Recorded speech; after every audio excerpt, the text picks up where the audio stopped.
Tanguay électronique, en première ligne.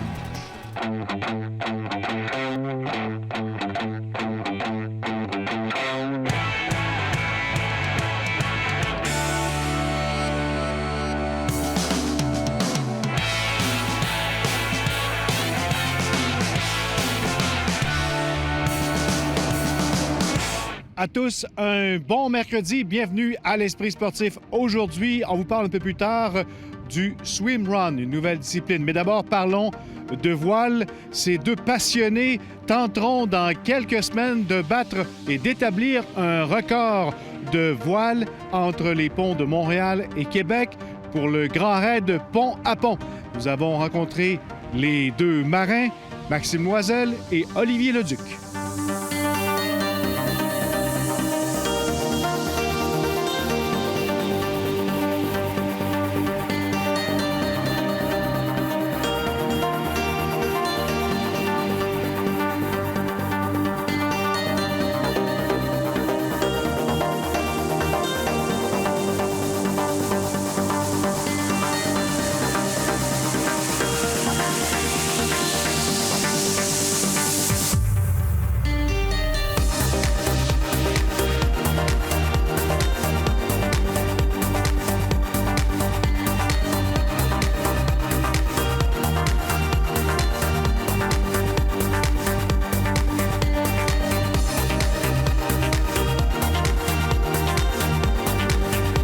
Maxime, c'est parti de où cette idée de faire un grand raid de pont à pont Montréal-Québec?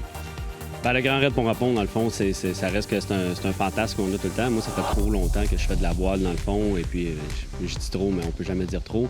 Ça s'est déjà fait dans le passé. On se souvient dans les années Québec 84, tout ça. Il y a déjà eu des activités comme ça qui avaient été organisées. Mais ça n'a jamais été fait de façon officielle, homologuée ou de quoi, comme dans le but qu'on veut faire, nous, établir un temps record, vraiment. Et puis, on a choisi, dans le fond, le pont à pont, qui est des repères visuels très, très faciles d'identifier. Le pont Jacques-Cartier à Pont-Pierre-Laporte. Moi, je devrais parcourir autour de 200 000 nautiques. Et puis, c'est un engin qui est capable de faire des pointes de vitesse allant à 23-24 nœuds.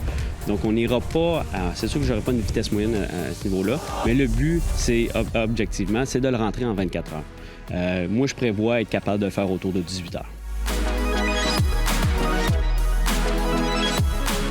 J'ai voulu le faire. De un, je fais une campagne olympique présentement en catamaran. J'ai fait les qualifications pour aller à Rio. J'ai pas réussi à me classer, mais c'est normal. Ça fait juste 2 ans que je me suis lancé dans cette aventure-là. On parle vraiment d'une aventure qu'il faut impliquer nos 4 ans à temps plein. Et puis, pour moi, c'était une façon logique aussi d'aller rendre le sport plus populaire au Québec. Il faut profiter du magnifique fleuve qu'on a, comme on voit ici à la baie de Beauport. C'est un endroit génial pour pratiquer ça. Donc, j'ai voulu, avec pont à pont, repopulariser le fleuve. Olivier Leduc sera le coéquipier de Maxime Loisel dans cette aventure du pont à pont Montréal-Québec. Quel sera ton rôle? Moi, mon rôle, c'est équipier. C'est d'ajuster les voiles en tout temps, essayer de faire un petit peu de navigation avec Maxime pour s'assurer qu'on n'allait pas s'échouer dans les roches ou dans les algues. Puis j'imagine, parce qu'on ne l'a jamais fait, qu'à un certain point, on va devoir échanger de place parce que c'est physique quand même, le catamaran. Le plus long qu'on fait habituellement, c'est 6 heures. Là, on se prépare à faire 18 heures. C'est un nouveau catamaran, dans le fond. C'était le catamaran, il était aux Olympiques avant, un Accra 17. La grande particularité, c'est que c'est un bateau beaucoup plus à jour côté technologie. On a des dérives courbées, ce qui fait l'espèce d'effet foil, un bateau qui peut quitter la surface de l'eau. Il n'y a absolument aucun rangement dans le bateau. La nourriture va être un problème. Il va falloir l'amener sur des barres qu'on va avoir sur nous. L'eau aussi va être un peu un problème parce qu'on veut garder le bateau léger. Donc, on va se garder à la limite de l'état d'alerte, en fait, durant la journée. Vous serez toujours en train de travailler pour aller plus vite? Oui, définitivement. Le but, c'est de le faire en mode record, donc le plus rapidement possible. Idéalement, quelqu'un battrait le record l'année prochaine, comme ça on aurait un objectif dans 2 ans.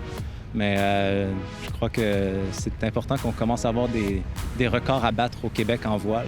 C'est très populaire en Europe, un peu partout dans le monde, en fait. Mais au Québec ou en Amérique, il n'y a pas grand-chose qu'on peut aller se dire « Ah, je vais aller battre le record d'un tel. » Donc, on ouvre la marche. Je suis tellement heureux de pouvoir faire ce défi. Je trouve qu'on a rarement l'occasion de vraiment se dépasser, de s'exposer comme ça à la vie.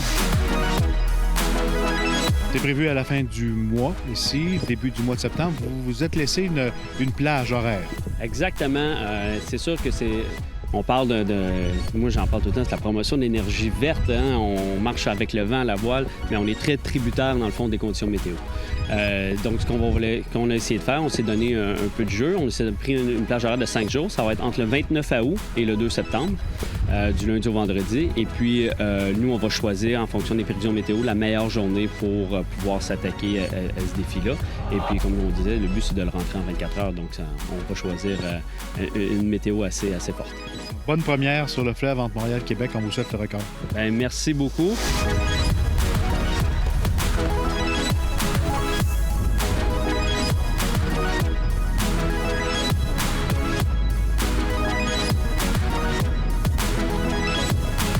On souhaite bonne chance à Maxime et Olivier et on leur souhaite surtout du bon vent à la fin du mois d'août, début septembre, et on leur souhaite un nouveau record. Voilà, après la pause, on parle de swimrun, une nouvelle discipline, toujours dans l'eau.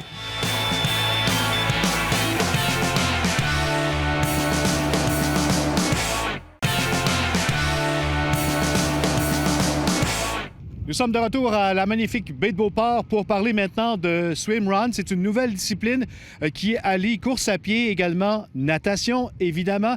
Et c'est très populaire chez les et les triathlètes. Et justement, il y aura une grande première compétition de swimrun à la fin du mois d'août, au début septembre, dans le cadre du festival Xterra. Ça aura lieu à Lac-de-Lage. Plus de détails avec Jonathan Fournier.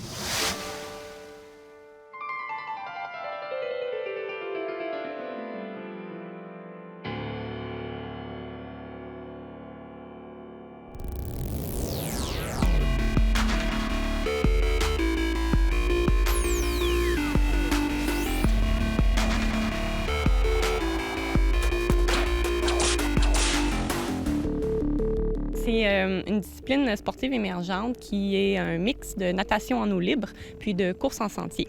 C'est une discipline qui est née il y a une dizaine d'années en Suède, dans l'archipel de la ville de Stockholm, puis qui a évolué énormément justement au cours des dernières années. Puis maintenant, on dénombre des courses à toutes les fins de semaine environ dans les pays nordiques. Ça s'est étendu facilement en Norvège, au Danemark, ça s'est même rendu en Angleterre, en Suisse.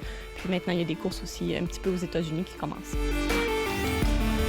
Le swimrun, c'est surtout composé de transitions. Donc, les triathlètes ici vont se sentir en terrain un peu plus connu parce que c'est beaucoup de transitions natation-course, course-natation. Donc, plus les distances des swimruns sont longues, plus il va y avoir de transitions. C'est né d'un concept qui se voulait till qui veut dire en suédois d'île en île. Donc, les gens nageaient d'une île à l'autre, puis une fois qu'ils étaient sur l'île, les gens couraient. Donc, c'est comme ça que c'est né. Moi, j'ai découvert ça relativement récemment.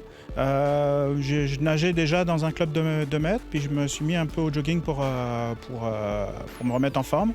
Puis j'ai vu qu'il y en avait des gens qui associaient les deux en même temps, fait que j'avais trouvé ça super le fun, puis j'ai accroché tout de suite. Là. C'est vraiment fait pour moi comme activité. L'aspect de ne pas avoir le vélo, puis surtout d'être dans la nature, le vélo, souvent, ça prend tu peux avoir des problèmes techniques avec, faut que tu le trimbales, tout ça, tandis que là, c'est direct. On est juste la natation, la course en sentier.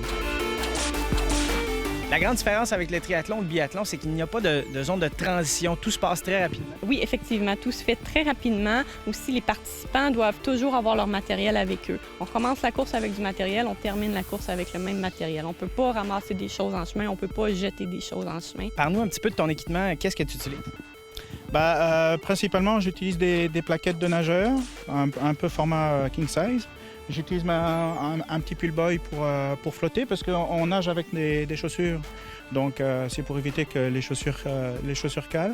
Puis, moi, j'aime bien nager en wetsuit, fait que j'ai quasiment toujours ma wetsuit avec moi. Puis, c'est tout ce qu'on a besoin.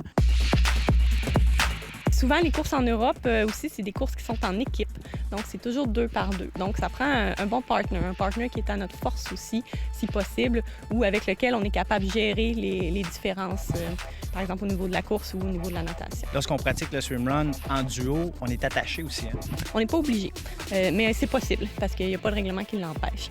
Donc, souvent, les gens vont faire ça, par exemple, souvent, il y a des règlements, par exemple, qui vous obligent à rester à 10 mètres l'un de l'autre. Donc, ça peut être pratique si on sait qu'on a des bonnes différences dans notre niveau, d'avoir une corde. La corde s'utilise à tous les niveaux. Moi, j'ai vu des débutants, j'ai vu des élites aussi avec la corde. Par ça, une vidéo, puis j'ai dit, oh, j'aime ça. Parce que j'étais un ancien nageur. J'ai couru déjà un peu avec mon chien, juste pour les placer. Puis j'ai dit, bon, le mélange de la natation avec la course, ça c'est cool. La première compétition officielle, si on veut, de swimrun s'amène ici à Lac-de-L'Âge à l'automne. Oui, c'est au tout début de l'automne, donc ça va être le 3 septembre dans le cadre du Xterra Triathlon. Alors, le swimrun va avoir lieu le samedi, puis ça se veut justement une course d'introduction. C'est pour ça que ça va être une course qui va être plus individuelle, donc les participants n'ont pas à gérer l'équipe. Ils vont pouvoir gérer juste leur propre personne au début. C'est une distance relativement courte qui va couvrir au total 1 km de natation, puis 13 km de course à pied en segment. Et ça sera une première expérience à Québec et peut-être même pour le Québec. Oui, ça, je suis pas mal certaine que c'est une première ici. Donc, c'est pour ça aussi qu'on a voulu faire une course simple pour que les gens sentent que ce soit accessible. Bien, c'est accessible aussi. Puis, justement, pour démarrer le swimrun au Québec, parce que je pense qu'au Québec, on a un bon potentiel parce qu'on a beaucoup de lacs, on a beaucoup de sentiers, beaucoup de forêts. Puis, on a un climat qui se rapproche justement un peu de la Suède où est-ce que le sport est né. Fait que moi, je pense que c'est un sport qui a beaucoup de potentiel. Les gens, ils vont voir c'est quoi, ils vont pouvoir participer. Puis l'an prochain, on pourrait repartir avec plusieurs courses.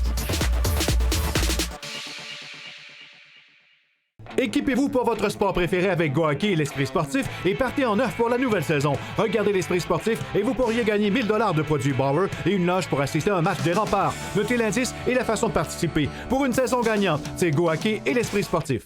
Voilà qui complète l'Esprit sportif pour aujourd'hui. On espère que ça vous a plu. Prochain rendez-vous, c'est demain. Bye bye.